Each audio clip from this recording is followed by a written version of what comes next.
ಮಕ್ಕಳಂದ್ರೆ ಯಾವ ತಂದೆ ತಾಯಿಗೆ ಪ್ರೀತಿ ಇರೋಲ್ಲ ಹೇಳಿ? ಖಂಡಿತ ಇರುತ್ತೆ. ಆದರೆ ಅದೇ ರೀತಿ ಮಕ್ಕಳಿಗೆ ಮುಳ್ಳಾಗಬಾರ್ದು ಅಲ್ವಾ? ಯಾಕಂದರೆ ಅತಿಯಾಗಿ ಪ್ರೀತಿ ಕಾಳಜಿ ತೋರಿಸೋದ್ರಿಂದ ಮಕ್ಕಳ ಆರೋಗ್ಯದ ಮೇಲೆ ದುಷ್ಪರಿಣಾಮ ಬರ್ತಿದೆ. ಮಕ್ಕಳನ್ನು ಕೇರ್ ಮಾಡೋ ನೆಪದಲ್ಲಿ ಅವರೆಷ್ಟೇ ಹಠ ಮಾಡಿದರೂ ಪೋಷಕರಿಗೆ ಅದು ಚಂದಾನೇ ಅನಿಸುತ್ತೆ. ಆದರೆ ನಿಜಕ್ಕೂ ಆ ತಪ್ಪು ಮಾಡಬಾರ್ದು ಅದ್ಯಾಕೆ ಅಂತೀರಾ? ಈ ಸ್ಟೋರಿ ನೋಡ್ರಿ.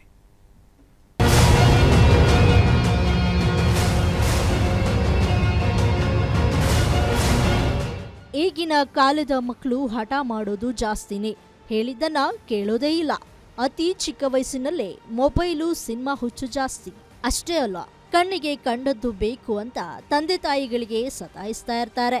ಆದ್ರೆ ಪೋಷಕರಿಗೆ ಯಾವುದು ತಪ್ಪು ಯಾವುದು ಸರಿ ಅಂತ ಗೊತ್ತಿದ್ರೂ ಕೂಡ ಮಕ್ಕಳ ಮೇಲಿನ ಪ್ರೀತಿಗೆ ಕೇಳಿದ್ದನ್ನ ಕೊಡಿಸ್ತಾರೆ. ಸ್ಕೂಲ್ನಲ್ಲಿ ಟೀಚರ್ಸ್ ಸ್ವಲ್ಪ ಜೋರಾಗಿ ಮಾತನಾಡಿದ್ರು ಪೋಷಕರು ರೊಚ್ಚಿಗೆದ್ದು ಬಿಡ್ತಾರೆ. ಯಾಕ್ರಿ ನಮ್ಮ ಮಕ್ಕಳಿಗೆ ಬೈತೀರಾ? ಅವರಿಗೆ ಏನು ಆಗ್ಬಾರ್ದು, ಆಡ್ಬಾರ್ದು, ಒಡೆಯೋದಂತೂ ಮೊದಲೇ ಮಾಡಬಾರ್ದು ಅಂತ ಆರ್ಡರ್ ಮಾಡಿಬಿಡ್ತಾರೆ.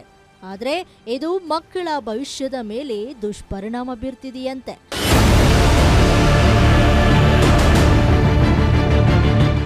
ಅಷ್ಟೇ ಅಲ್ಲ, ಪೋಷಕರ ಅತಿಯಾದ ಕೇರ್ನಿಂದಾಗಿ ಮಕ್ಕಳಲ್ಲಿ ದೈಹಿಕ ನಿಷ್ಕ್ರಿಯತೆ ಕಾಡ್ತಾ ಇದೆ. ಮಕ್ಕಳನ್ನ ಸ್ವತಂತ್ರ ಚಟುವಟಿಕೆಗಳಿಗೆ ಕಳಿಸೋದೇ ಇರೋದ್ರಿಂದ ಆರೋಗ್ಯದ ಸಮಸ್ಯೆ ಹೆಚ್ಚು ಕಾಡ್ತಾ ಇದೆ. ಅಷ್ಟೇ ಅಲ್ಲ, ಬೆಳಗಿನ ಪ್ರಾರ್ಥನೆಗೂ ಮಕ್ಕಳು ನಿಲ್ಲೋಕೆ ಕಷ್ಟವಾಗ್ತಾ ಇದೆ.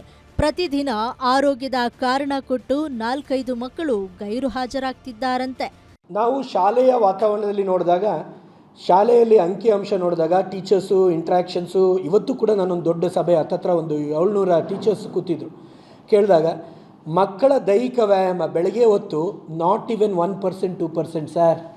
ನಾವು ಕಂಡಂಗೆ ನೀವು ಎಷ್ಟು ಜನ ಇದ್ದಾರೆ ಕೇಳಿ, ನಮಗೆ ಇಂಥ ಪರಿಸ್ಥಿತಿ ಇದೆ ಅಂದರೆ ಮಿನಿಮಮ್ ದಿನ ಒಬ್ಬರು ಅಥವಾ ಇಬ್ಬರು 500 ಮಕ್ಕಳಿದ್ರೆ ಒಂದು 2-3 ಮಕ್ಕಳಾದರೂ ಕೊಲ್ಯಾಪ್ಸ್ ಆಗ್ತಾರೆ. ಅಂದರೆ ತಲೆ ತಿರುಗಿ ಬೀಳ್ತಾರೆ, ಅನ್ಕಾನ್ಷಿಯಸ್ ಆಗ್ತಾರೆ. We are seeing high in low BP ಹೆಣ್ಮಕ್ಳಲ್ಲದು. ಸರ್ವೆ ಪ್ರಕಾರ 1% ದೈಹಿಕ ವ್ಯಾಯಾಮ ಮಾಡ್ತಿರೋ ಮಕ್ಕಳು ಸಿಗ್ತಿಲ್ಲ. ಅದರಲ್ಲೂ ಹೆಣ್ಣು ಮಕ್ಕಳಲ್ಲಿ ಲೋ BP ಹೆಚ್ಚಾಗಿ ಸ್ಟ್ರಾಮಿನ ಕಳೆದುಕೊಂಡು ಬಿಡ್ತಿದ್ದಾರಂತೆ.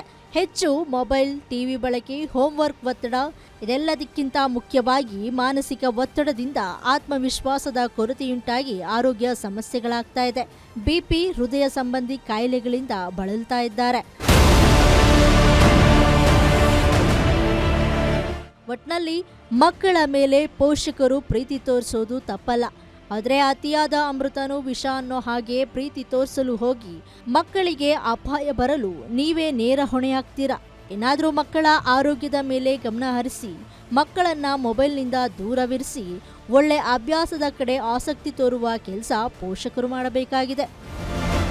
Ullas S Kiruvase, guarantee news, Bengaluru.